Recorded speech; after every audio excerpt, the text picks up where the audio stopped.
ಅಪ್ಪ, ನನ್ನ ಜಾಬ್ ಬಂದೈತೆ. ಹೌದಾ? ಯಾವ ಕಂಪ್ನಿಯಲ್ಲಿ? IT ಕಂಪನಿಲಿ.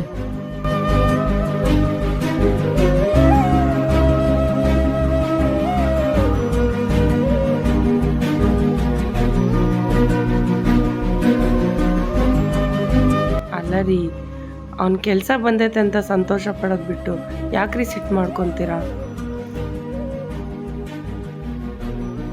IT ಕಂಪ್ನಿ ಅಂತೆ, ಫಾರಿನ್ ಜಾಬ್. ನಮ್ಗೆ ಬೇಕಾಗಿಲ್ಲ. ರೀ ಛೇ, ಅಪ್ಪ,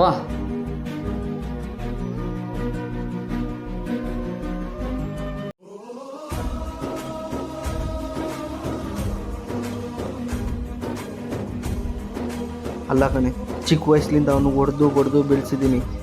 ಈಗ ಸಡನ್ನಾಗಿ ಅವನಿಗೆ ಜಾಬ್ ಬಂದಿದೆ ಅಂತೇಳಿ ನಾನು ಸಂತೋಷಪಟ್ಟರೆ ಅದಕ್ಕೆ ಅವನು ಏನು ಅನ್ಕೊತಾನೆ? ಜಾಬ್ಗೆ ಮರ್ಯಾದೆ ಕೊಟ್ಟಾನೆ ಅನ್ಕೊತಾನೆ. ಅದಕ್ಕೆ ನಾನು ಆ ಥರ ಮಾಡಿದೆ.